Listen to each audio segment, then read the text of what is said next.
السلام عليكم ورحمة الله وبركاته. أهلا بكم حبايبي في قناتكم قديم وجديد، يا رب تكونوا كلكم في أحسن حال. النهاردة معانا الكيكة الروعة الجميلة دي بمعلقتين زبادي بس هتطلع معاكي نتيجة روعة، هتحبيها قوي ومش هتبطلي تعمليها. أنا هنا عملتها بالكاكاو، ممكن انت تعمليها بالفانيليا عادي، ما تحطيش عليها كاكاو. وكمان زينتها في الاخر بصوص شوكولاته عاملاه على ايدي كده، اقتصادي جدا جدا، هتحبيه برضو وهتحبي تعمليه في كل حاجه هتعمليها ان شاء الله. يلا بينا كده. شايفين قد ايه هشه وجميله ومرتفعه، جميله جدا، هتعجبك قوي ان شاء الله، وطريه ومش مكلفه قوي. يعني كل حاجه بقت مكلفه اليومين دول، بس اوعدك ان هي مش هتكون مكلفه قوي. طريقتها سهله وحلوه.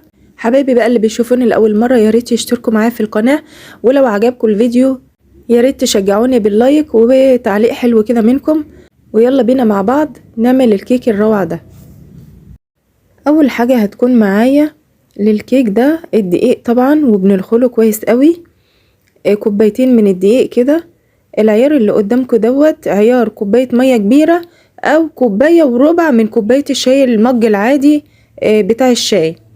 هنا دلوقتي بنقص معلقتين كبار كده من الدقيق عشان هبدلهم بمعلقتين كاكاو، وبرضو هنخلهم زي الدقيق بالظبط.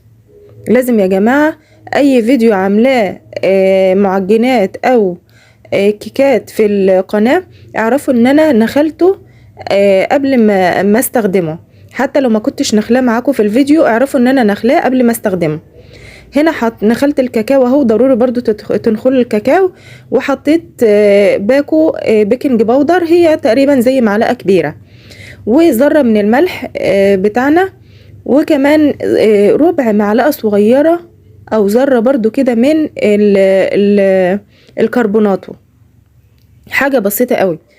هنجيب بقى الخلاط بتاعنا، دي المكونات الجافة بتاعتنا خلاص كده. هنجيب الخلاط بقى بتاعنا ونحط المكونات اللي احنا شايفينها دي، معلقتين كبار من الزبادي، ومعانا 3 بيضات. البيض يا جماعة نحط واحدة واحدة كده، علشان لو في بيضة كده ولا كده ما نبوظش المكونات كلها. زي ما انتوا شايفين معايا اهوت، هحط بيضة بيضة.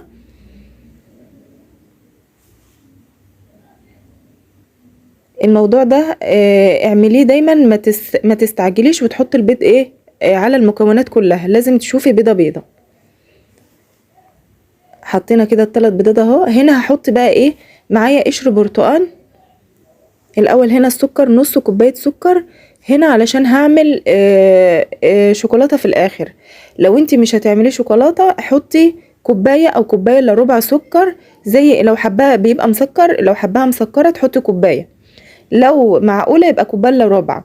هنا علشان انا هحط وازين بالشوكولاته حطيت نص كوبايه بس، وحطيت بشر برتقال معاكي، وكمان معلقه من اللبن البودر. لو ما عندكيش خلاص مش مشكله، كفايه معلقتين الزبادي. هتحط نص كوبايه زيت، وكمان كوبايه ميه اهي، لا لبن ولا حاجه، هي بس معلقتين الزبادي. ولو عندك معلقه اللبن البودر حطي، ومعلقه خل حطيتها كنت ناسيها. وهروح اخلط الخليط قوي قوي، يعني لمده مثلا 5-6 دقايق لحد ما يبيض ويتغير لونه بالمنظر ده. وهاجي اكبه بقى على المكونات الجافه بتاعتي. مكونات بسيطة وسهلة، مش هتحتاجي لبن، مش هتحتاجي حاجة. عندك معلقتين الزبادي، عندك بقى جميلة جدا بالزبادي يا جماعة، روعة. عندك معلقة اللبن البودر حطيها، ما عندكيش خلاص مش مشكلة، بنعمل بالمية عادي خالص. وبنقلب بقى المكونات بتاعتنا كده مع بعضها، طبعا في اتجاه واحد زي ما احنا عارفين مع بعض. وبكون بقى مجهزة الفرن بتاعي على 180 في الرف الوسطاني، واسيبه يسخن لحد ما اخلص. يعني بكون قايده الفرن من قبل ما ابدا شغل في الكيك. وكمان بكون مجهزه الصينيه بتاعتي ودهنها بس فرشه زبده او زيت او سمنه زي ما انت حابه، بس الاحسن يكون زبده، فرشه زبده كده معانا. الخليط سايل اهو جميل، مش عايزاه يبقى تقيل قوي علشان ما تطلعش معجنه او مش هشه معايا. زي ما انت شايفه كده السمك بتاعه حلو قوي قوي. نحطه بقى في الصينيه دهنها هيت بالزبده. وطبعا الفرن زي ما احنا قلنا كده زمانه سخن نحطها بقى على الرف الوسطاني ونسيبها. قعدت معايا كده حوالي نص ساعة او نص ساعة و5 دقايق زي ما يكون فرنك ماشي معاكي. هنسيبها في الفرن ونعمل زي ما انا قلت لكم الجناش او الصوص الشوكولاته الاقتصادي بتاعنا، اقتصادي جدا. كوبايه ميه اهي، عليها معلقتين دقيق، معلقتين لبن بودر، معلقه نشا واحده، معلقه واحده نشا، يبقى هنا الدقيق ضعف النشا. والكاكاو بتاعنا هحط معلقتين كبار.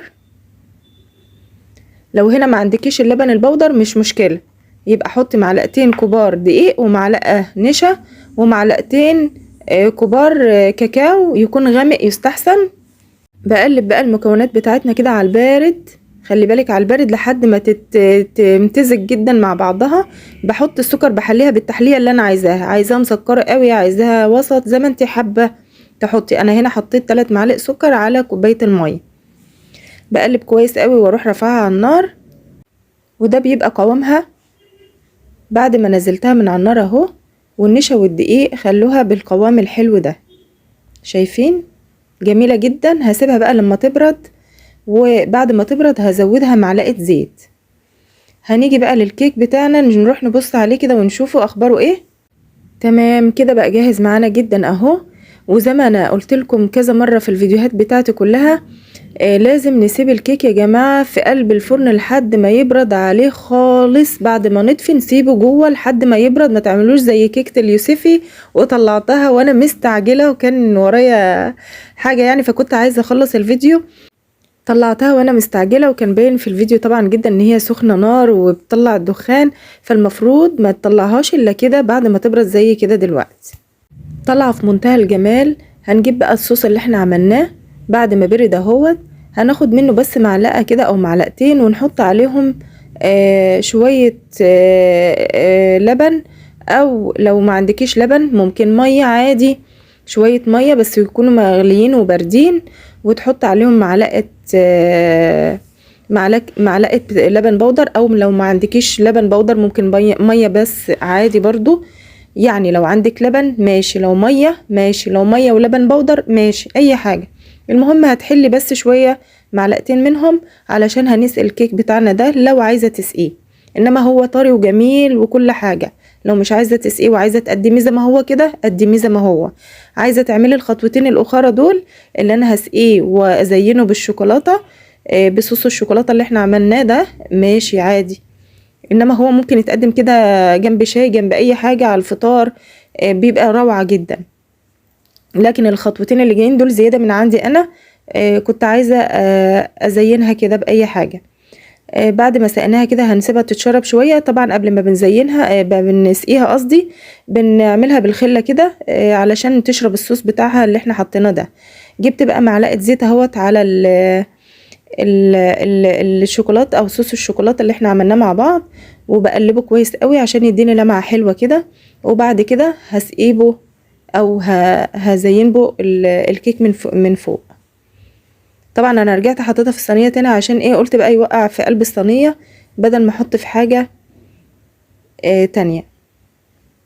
وزي ما انتوا شايفين معايا كده بدات اصب صوص الشوكولاته جميل جدا جدا، وخصوصا لو نوع الكاكاو كمان حلو هيطلع معاكي في منتهى الجمال. مش هتحتاجي بقى تجيبي شوكولاته وتسيحيها ولا اي حاجه. زي ما انتوا شايفين معايا كده الجمال ده. قد ايه طريه، قد ايه طعمها حلو، قد ايه يعني.